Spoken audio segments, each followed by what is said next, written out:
Welcome to the WriterDojo with your host, Steve Diamond. I've got a bad feeling about this. Larry Correia.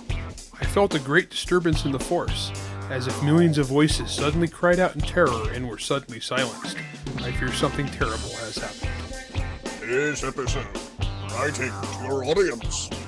Welcome everybody to the WriterDojo. I think we dropped some hints. I wonder if people know what we're going to talk about today. Yeah.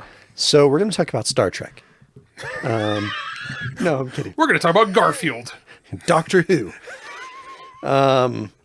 Okay.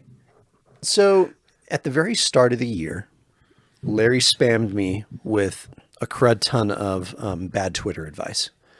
Now we did the episode where we talked about a few of them. There was another one that was kind of brought to our attention by Rick Partlow, and it's, of course, it's been on every freaking news cycle out there everywhere.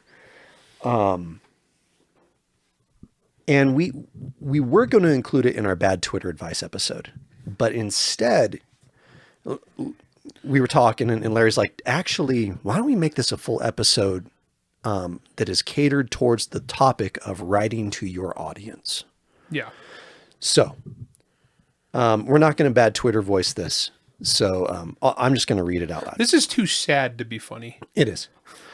Okay, so they announced some new Star Wars movies that no one cares about because Star Wars has been trash for the past decade. Because they took our childhood enthusiasm behind the shed and shot Old Yeller in the face. I know, poor Old Yeller. I mean, Old Yeller at least had like rabies and stuff. We didn't. Anyway. So they announced it, and the gal comes out there, and she said that this new director who's directed like 3.5 episodes of something. Well, she's actually a Pakistani. She's a Pakistani documentary filmmaker, feminist, blah blah blah. And she says, "We're in 2024 now, and it's about time that we had a woman come forward to shape the story in a galaxy far, far away." Oh, it gets worse too. This is just the first part. And then she comes out and says that basically she's going to, her whole goal is to make a film that will make men uncomfortable. Okay. We've talked about message fiction before. We have, yes. Never preaching harder than you can entertain, which is not what Star Wars has been doing for the past 10 years. Yeah. Now, this was really interesting to me because the movie is going to be about Rey being the Jedi Master of the new Darth Mary Sue Palpatine's Jedi Academy. I don't know, whatever. That's kind of besides the point. But what I want to talk about today really is kind of like writing to your audience and knowing your audience and understanding your audience and catering to your audience. Right. The direct opposite of what she's doing. Not spitting in your audience's face. Now, first off, I don't want to bag on this particular filmmaker because I have never seen her movies. Neither is anyone else because there aren't any. That's the thing. They are. She makes documentaries about like women being abused in Pakistan, like having. And now, okay, here's what I will say about that. I have no problem with that. Yeah, that's great. They might be fantastic documentaries. Yeah, they might. But what does that have to do with Star Wars? Yeah, if you're hiring somebody to direct an action, fantasy, sci-fi thing, don't you think they should know something about action, fantasy, or sci-fi, since that's what the franchise is? Some of the better episodes of the TV series that have come out over the past several years were directed by Bryce Dallas Howard. No, see, Bryce Dallas Howard, okay, there's a female She's really director. good, actually. She's done multiple episodes of The Mandalorian that were good. Yeah. Deborah Chow is the other one who's done a bunch of these episodes. So there's a person who's demonstrated a skill set necessary. And so my response when I saw some white knight dude fanboy in this, and he's like, and the way he logically twisted it was so asinine. It's like, so what you're saying you don't want this woman to do it because she did documentaries about how men shouldn't abuse women and throw acid in their faces in Pakistan? What, are you in favor of throwing acid in women's faces? Yeah, false equivalence. And I was like, whoa, okay.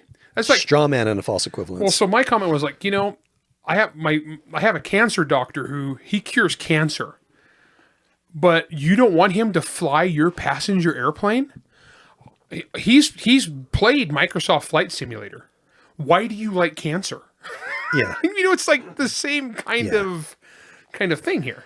Yeah. So not to bag on her personally, No, Okay. I do think that or I should say to bag on her as a filmmaker because I don't know. no, as a straight up filmmaker, her profession, I'm not bagging on her in that. I'm bagging on her intellectual capacity because she seems to fail, and of course all of Disney, because they're like somehow they thought like, do they not have like a cue cards up, the teleprompter up and telling them what the frick they should be saying? No, at this point, I think they want to. They're like trying to lose on purpose. Like this would be like, okay, let's pretend in the future, Larry, you say, Steve, you're probably the best writer on the planet Oh, obviously. for Vatican combat exorcists. I think maybe, Steve, you should write a Monster Hunter tale for me that is about, these Vatican combat exorcists in X period of history. And I say, you know what? You're right, Larry. I should do that. And then I get up in front of everybody and I say, you know what? It's about time someone who is white write this and who's religious or something. And you know what? It's about time someone who has a black dog writes this instead of a brown one. I have a brown and white dog, so I'm offended. Yeah, As I should, and it's good that I'm offended correct. because for too long, people with Krasnovian waffle hounds have just taken our privilege for granted. It's about time someone who recognizes that French toast is better writes Monster Hunter. What's Like, waffles? It's It's so dumb. it is completely asinine. It actually has nothing to do with the work. Yeah, that's the thing. Okay, so, and this is something I've gone off for years. There's all this posturing, cultural posturing around art. Yep. And not just our art, but all art, all entertainment. Yep. And it's stupid. It's stupid and it's annoying and people are sick of it and they hate it. Well, and if anyone, like, for look, I grew up on Star Wars, man. You grew up on Star Wars. Everybody grew up on Star Everybody Wars. grew up on everyone. That's why grew up on it's Star so Wars. valuable. But if we say, look, that's not doing it for me. Can we just have some really good stories? Like, why Empire Strikes Back is awesome? Because it's a freaking awesome story. Also, since the force is female and this is the first time it's like the reason the original movies didn't suck was George Lucas's wife Was one of the main editors. Yeah. What was the main editor? was like reining in his bad choices and like making good choices. Yeah, crazy. So I mean, it's always been female. Okay, no, but on One of the main characters. I mean, and Princess Leia is a great character. freaking awesome character. Like she's a great character. She's a multifaceted character, and there was some George Lucas decisions in there that were dumb. She went against type. Yeah. Honestly, okay, so we had the bit where like, okay, so my planet just exploded, but I'm going to comfort the farm boy who just had the old man he just met died. There's stuff like that. They're there. They're there, farm boy. My whole planet just exploded. So she's hard as nails, right? Yeah. Okay, no. So this whole artificial male female thing is dumb, but let's get into something on this on writing to your audience. Now, Star Wars originally was a predominantly male audience, but it was not entirely a male audience. No. There's been female Star Wars fans since the 1970s. Yeah. Now, was it primarily dudes? Yeah. Yeah. And was it primarily little boys buying the action figures? Yeah. Oh, yeah, absolutely. I was too poor to have a Millennium Falcon, but I wanted one so bad. And an AT-AT. I wanted an AT-AT so bad. I had the Millennium Falcon. I got rid of it at some point. Oh, dude. Dude, it was awesome. I bought my kids an AT-AT, though, because I'd made it. Nice. Yeah. Good call. No, here's the thing. But that's okay, because boys and girls, and this is going to be controversial. Here's my controversial statement for the episode. Boys and girls like different things. Oh my gosh. I know, I'm right? so offended. Yeah. And so instead what we've done is we've taken this goofy idea of this false dichotomy as like anything that boys enjoy. No, we're excluding women, so we need to make it more for girls. And what happens is it kills it both ways. Yeah. Because when you take a male entertainment product, because once again, it's not 100% male, 100% female. It's more like, 80-20, probably each way, or maybe 70-30, who knows? Yeah. I was actually surprised. My audience for like Monster Hunter is actually about 70-30. I'm like 70-30, 80-20, somewhere in there between male and female. Yeah. On the surface, I can see how some people would find that surprising. Maybe thinking that it should shade more towards dudes, but it's really not. But actually, no. I mean, well, it's supposed to. You write really, really strong female characters. Well, and it's not just that, because it doesn't have to be a male or female character. Because I got female characters love the male characters. I got male characters love the female characters. Yeah. Faye is one of my most popular characters amongst male readers. It's almost like you just write good characters. Exactly. Weird. Bingo.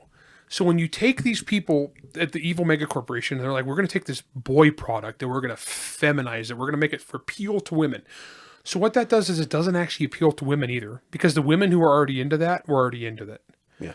So you just turn them off by trying to appease an audience that isn't going to see it.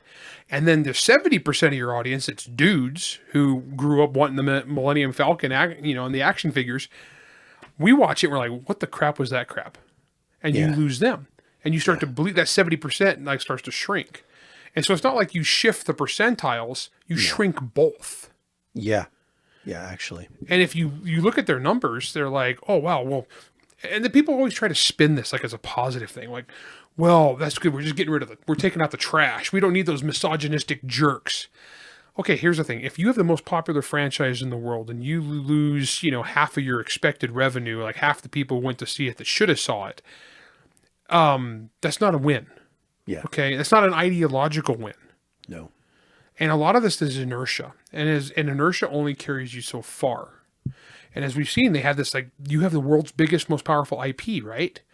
And people are just lapping up content, but you start giving them substandard product, they'll watch it for a while, but then you give them more substandard product and more substandard product and more crap like this. And it's like, oh, well, we need to make men uncomfortable. More Jack Black and Lizzo. See, I haven't watched season 3 of The Mandalorian. I just can't. Yeah, I don't care.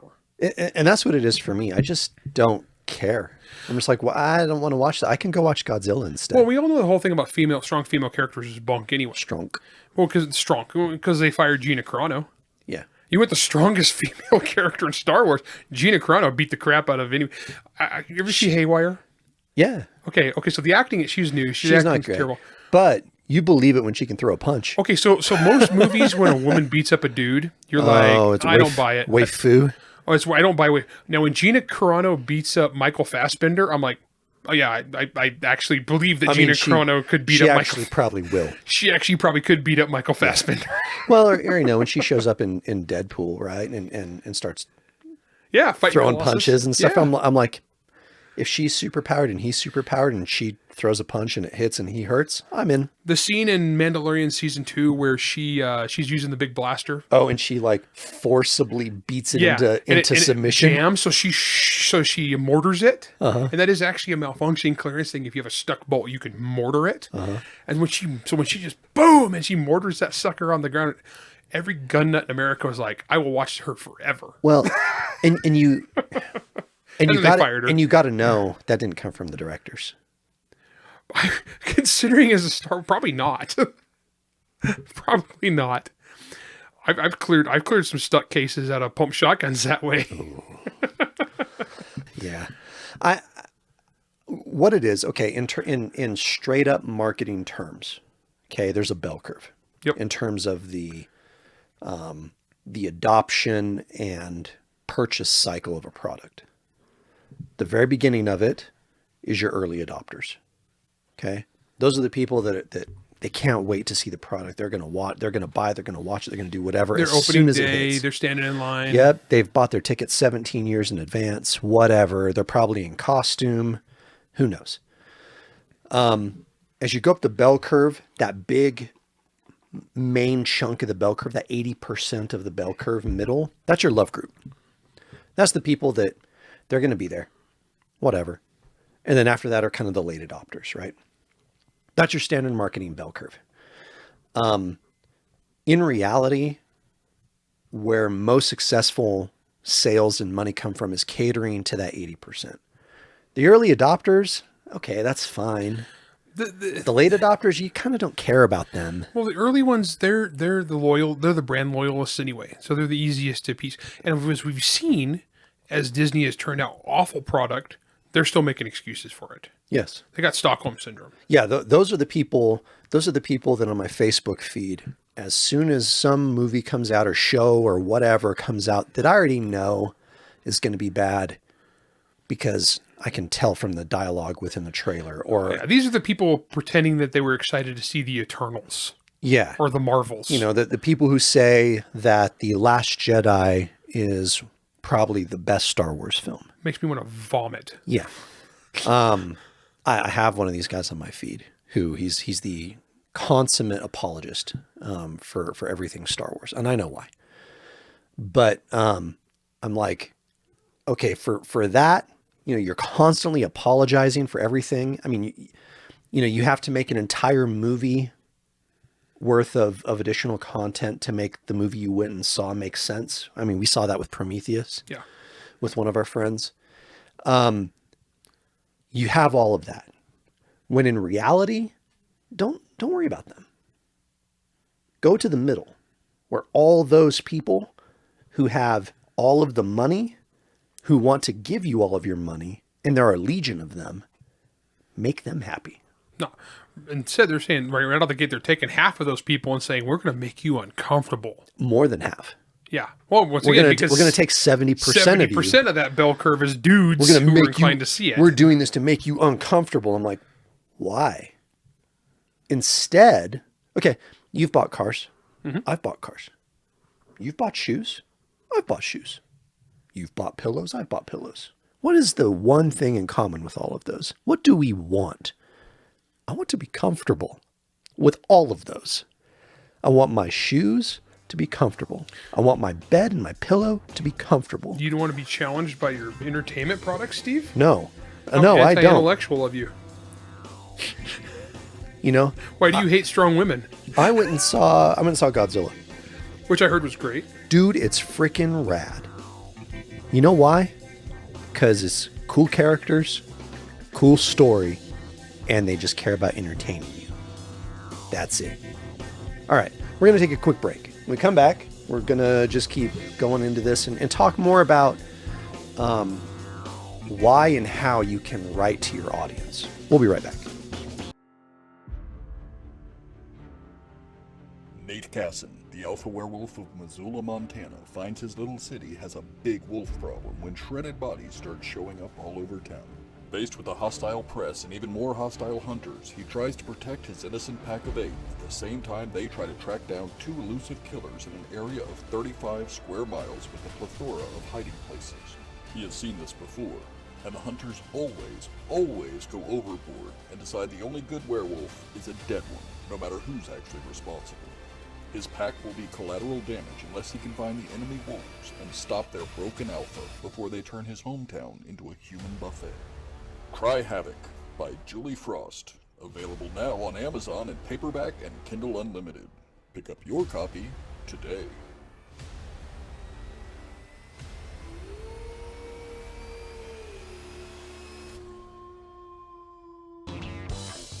All right, everybody, welcome back. All right, Larry. I think what this is, you and I, we get so frustrated when we see this sort of thing. Well, and I think part of it is because you and I are businessmen. Right. We have, okay, let me just give a really good example. So I announced in the State of the Dojo address that I'm doing the Monster Hunter 15th Anniversary Edition. Yep. Okay. Who's that for, Larry? That's for my audience. And what does your audience like, Larry? Monster Hunter. Yep. Weird. Crazy. And so maybe what I should do instead, I should go to John Scalzi's fans and I should be like, hey guys, I'm not going to do any marketing. I'm not going to tell any of your fans that I'm doing this super rad leather-bound edition of Monster Hunter. Instead, I'm going to market it just to Scalzi's fans. What's more, I think what you should do is strip all of the gun stuff out of the book on your revision. And make it all about, I don't know, preachy politics. I think, which is funny because like Monster Hunter is actually really diverse. Yeah. But I need to make it more diverse. You definitely should. I mean, Trip isn't trans enough. I'm going to take the devout Christian guy. That's the transsexual. Yeah. Yes, because that's how it works.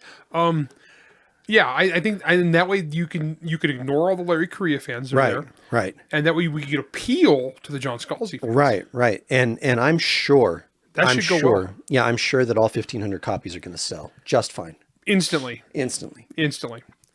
No, because what you do is you would offend the Monster Hunter fans. Yeah.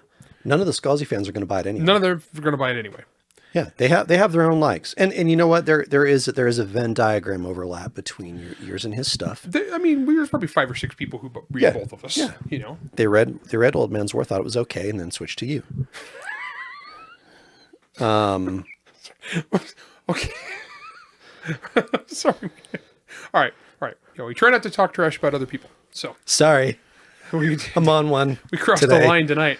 Okay, so on this, cater to your audience. When we say that, I'm not saying write exclusively for one niche group. No. Write the best thing you can write, but know what your target audience is and what your target audience desires. Now, all joking aside. Yeah. Scalzi isn't trying to win your fans. No, he's got his own. He knows what his fans want, and he does well. So he sells them. Scalzi sells fine. Yeah, he sells good, and so he makes money doing it. Yep. And if he's smart, then he will continue making books for those people that give him money. And as I will continue writing books for the people who give me money. Yes. Now, Star Wars knew who gave them money. Yes. And they decided we're gonna insult them. Yeah. And we're gonna move over to this other group, and we're gonna like try to appease them. Only they didn't come watch it either. No, because they didn't actually know what they wanted, Larry. In fact, Star Wars isn't actually for them. It's actually for this other subgroup. We should probably talk to them. Really, let's be honest. It was like we're gonna sell 1 billion tickets to the Chinese market. Yeah. So let's take the black dude off the poster. Yeah. Because the communist Chinese are racist. Which, okay, now, like, to diverge a little bit, we've talked about on this show about, like, writing for your audience.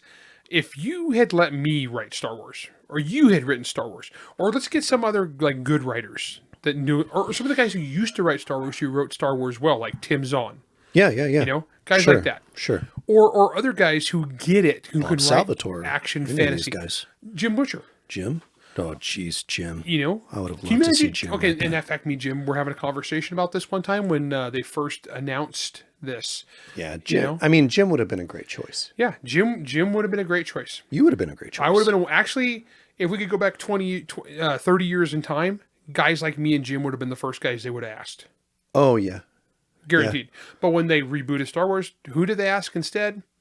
Freaking Wendig. Yeah. Okay. Once again, we don't talk trash about other writers on the show. We will talk. That was the crappiest piece of crap to ever crap. There are other authors who did get asked that are good authors. They know how to write. Yeah, I'm not bagging on all of them. But they were given garbage stories to write for one. Yeah, and getting back to the movies, the directors had no vision. They had no coherent plan. Obviously, there was no plan. There was no plan. Okay, so I joke about Finn getting take off the posters. That's a true story, though. They actually did that. Yeah, it's sick. If you put me in charge, Finn would have been the main character.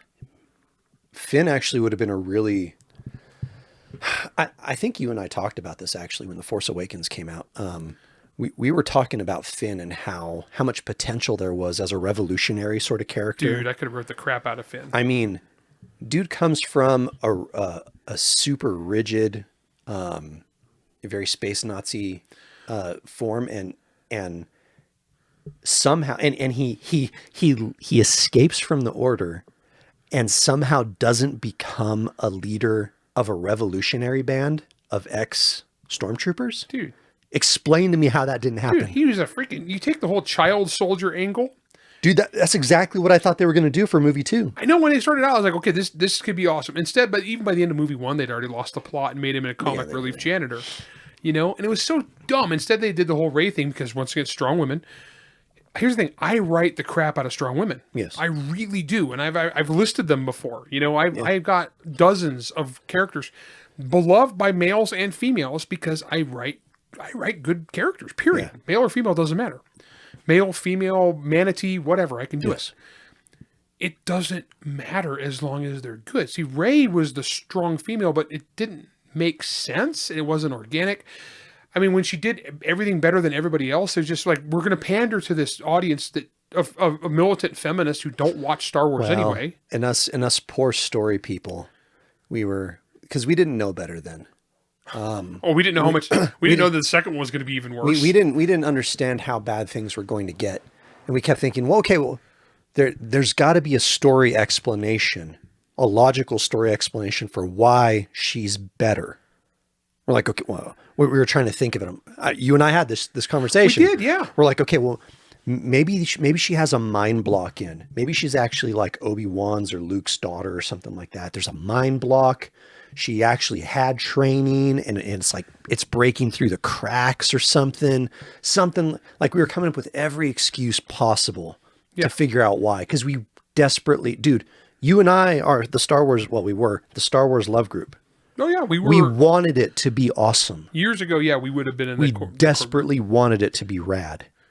And instead, it turns out that the reason was Mary Sue. I could even see I even remember, I looked back at my Facebook memory.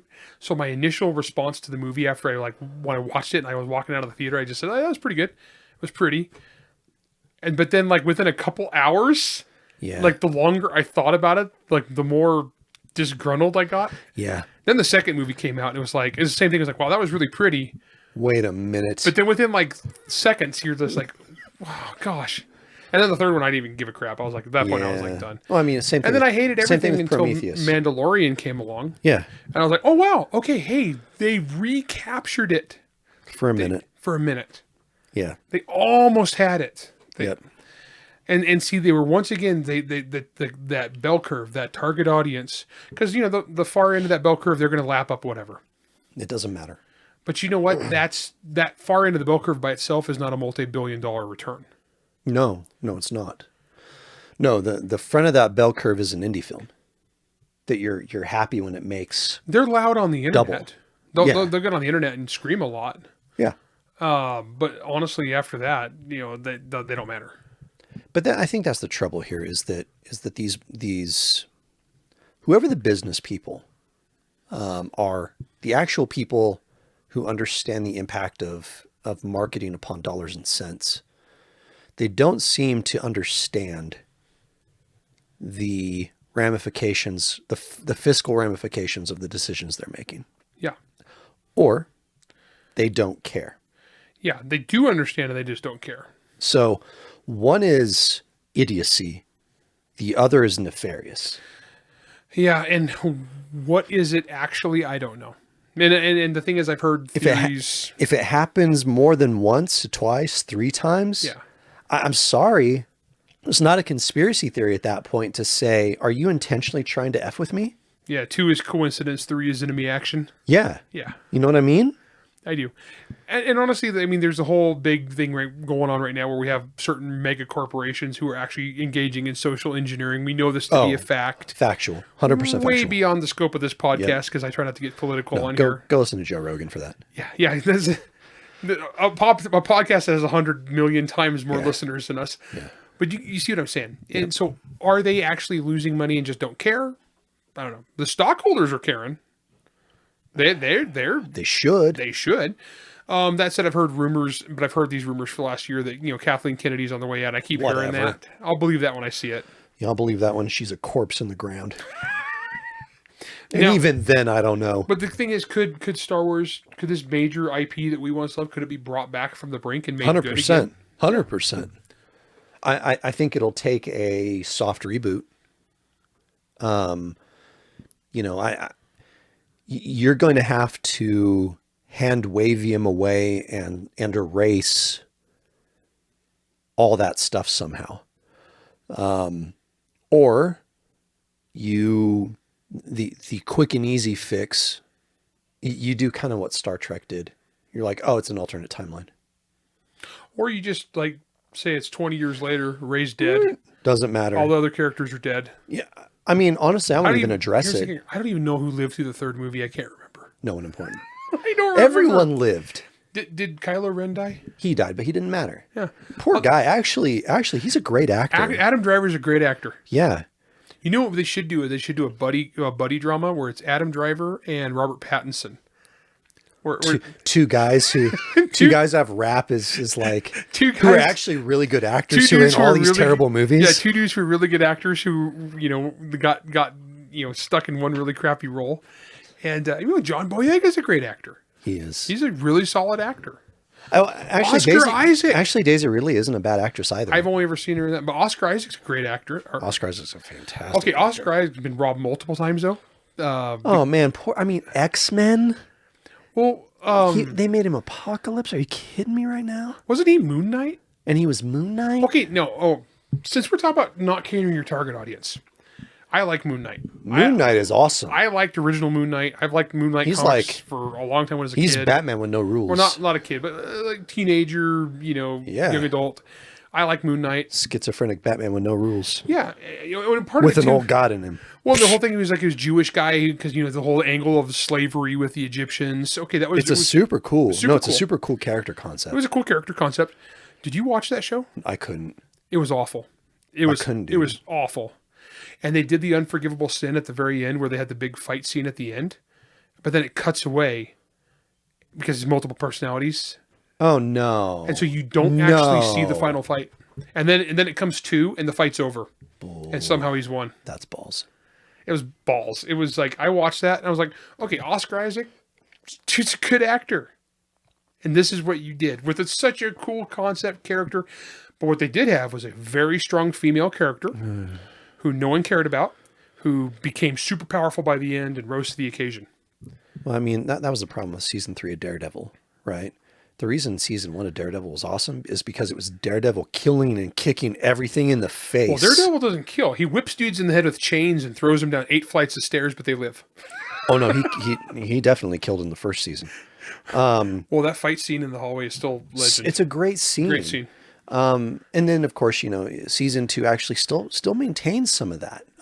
There's the stairway fight scene and stuff. Well, they made the Punisher. They introduced the Punisher in there, and he looked badass. He was great. Yeah. Jonathan Berthel was great. Yeah.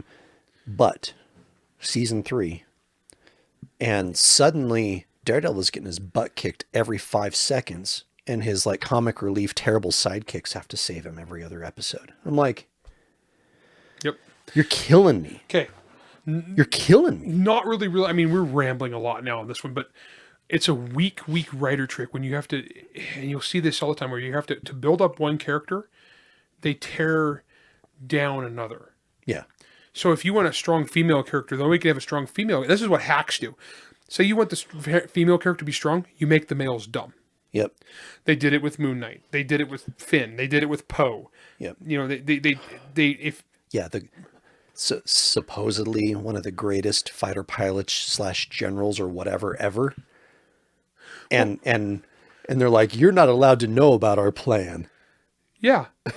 You're my second in command, but I'm just going to like do this thing that makes you think that I'm an idiot until you have a mutiny. Yeah.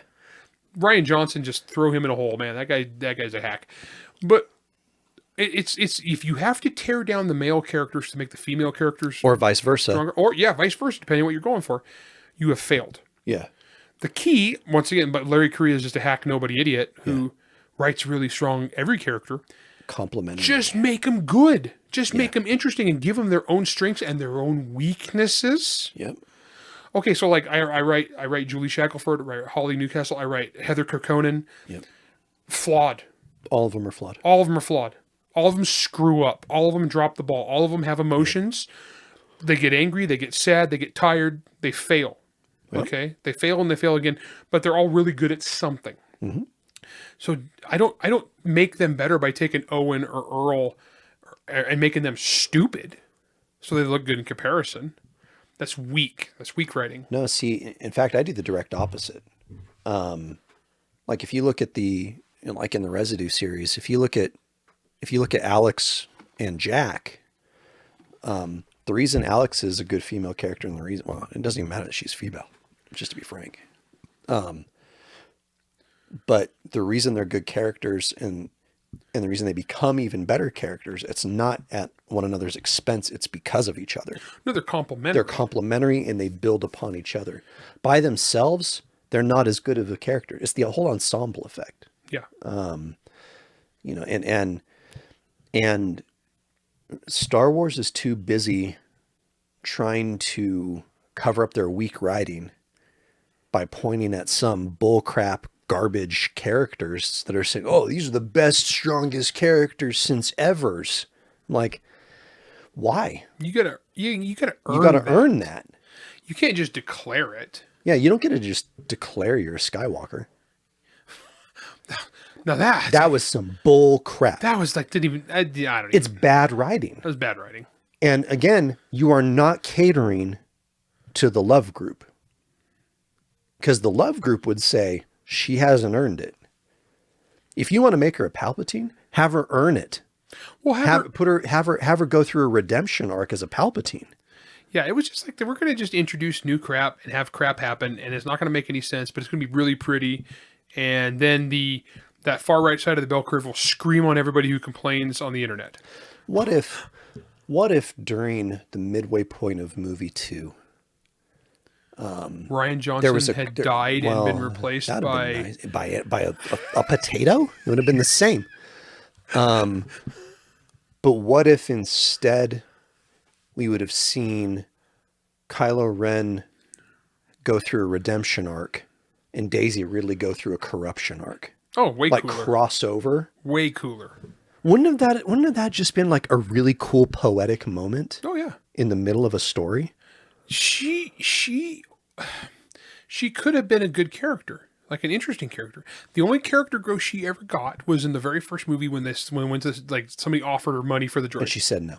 and she said no, even though she was hungry. That's a good character gave moment. me hope, That's a good character moment. and they threw it away Yeah. because within a few minutes she knew more about fixing the Millennium Falcon than Han Solo. Yeah, which is dumb. You know how you live in the desert. You live in how do you know how to fix an entirely different spaceship better than the guy who has driven it for 50 years? Who's been fixing it for 50 years? You know? Yeah. And so there's stuff like that.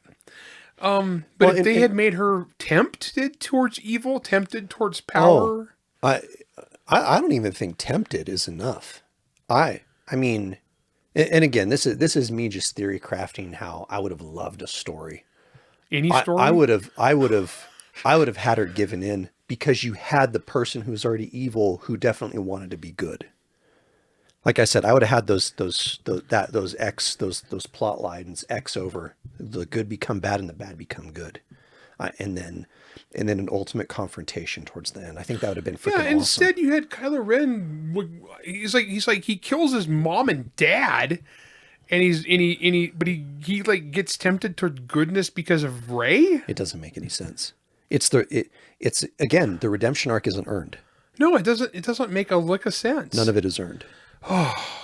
Well, and look, we saw the same thing in the Alien franchise. Look, you and I both adore Aliens. Dude, I could write an Aliens movie Frick, yes. that's 10,000% better. Well, the freaking game that we did, that game session we did in the Alien game would have, I mean, it would have been that the was best. a perfectly contained movie plot. It would have been the best movie since Alien 1 and Aliens. Guys, like no kidding. So I put together a role playing game for Halloween for my regular crew of guys. I had 20 pre-generated characters. And the plot awesome. it was a freighter. They were transporting colonists and some Marines. And basically they wake up with aliens on board and like a bunch of the pods carrying the colonists are empty already. And then, stuff happens. Hijinks ensue. And dude, we played it perfectly straight. Yeah. And by the time we had done, we had a better plot than anything else you've come up with. And it was like a legitimately good plot with good characters. And the thing is it would cater perfectly to what the hallmarks of Alien are and to what the love group is. Well, the whole cast was only like 20 people and we killed 16 of them. Really quick. Yeah. So, I mean, but remember how we felt when we went and saw Prometheus. We were so excited. Me, you, a whole bunch of our friends, we all went and saw it. And afterwards we walk out and you and I are next to each other and we kind of look at each other and we're like, that was pretty. It was beautiful nonsense. But yeah, beautiful nonsense, like every Zack Snyder film in existence. Yeah. And we were just like, what? Well, it was interesting on that one because that's another one where we're talking about catering to your fan base. And that was actually older, like an older example, pre-Star Wars going completely to hell. But it was the same kind of thing. It's like you have what people want and what people are looking for. You know what I'm saying? But there's always this thing where we need to subvert expectations. No, you don't. No, you don't. No, you don't. There are times where you can subvert expectations a little bit, like a twist. You know, that's fine. Sure. But if the guy orders spaghetti and meatballs, you don't give him a birthday cake. Right. You know? Yeah. I mean, look, if in an alien movie, if you want to subvert the expectation, you know what you do? You have the dirtbag scientist actually not be the dirtbag. Yeah. It turns out he's trying to save things, and then some other random person is the bad guy. Or you have, or in our case, we had where the corporate scumbag dude actually rises to the occasion and tries to do the right thing. Yeah, and dies. But goes out like a hero. Yeah. Goes out like a hero. You know, stuff like that. Totally, you know. It's anti-Burke. Yeah, anti-Burke. You know? I think, I don't know. I mean, there's so many bad examples that part of me wants to say it has to be intentional and malicious, but then at the same time, people are just dumb. I think it's a combination of creative malaise. Yeah. And then political evil. Yeah. Well, and the two of those together make really, really bad everything. It's like the little Wonder Twin powers activate bears, you know? It's like creative malaise, political evil. Wonder Twins unite. It's like the Last Jedi. Oh gosh, yeah. I guess my point with all this, and I hope that you listeners out there are, you know, I mean, we're just having a conversation here, obviously, but as it relates back to you in your writing, you know, when you're writing stuff and people are buying it, why? Why are they buying it? Why do they like it? Yep. If you know the answer to that question, keep giving them that. I mean, you don't need to, you don't need to subvert your own expectations. No, this isn't that complicated. No. All right. So we've rambled on long enough and whined and complained. We'll go off on this stuff. I mean, we could keep going. I swear, I think like at least 20% of all conversations Larry and I have are about how people just won't give us the entertainment that we need and want. But anyway, hope you like this. Hope you like this episode. And if you have any other questions, always feel free to email them to us, especially our supporters, because we will answer your questions first. But this is the Writer Dojo. Thank you guys so much, and we'll see you in the next one. Writer Dojo is Steve Diamond and Larry Correia. Produced by Jack Wilder and Bear and Hare Studios. Theme song, Word Mercenaries by Craig Nibo. New episodes come out every Wednesday wherever you stream your content. If you enjoyed this podcast, you can help support us by going to anchor.fm/WriterDojo, by leaving a 5-star rating and review, and by helping to spread the word. To advertise on the Writer Dojo, email ads@writerdojo.com. All questions and comments can be emailed to questions@writerdojo.com. People are just dumb.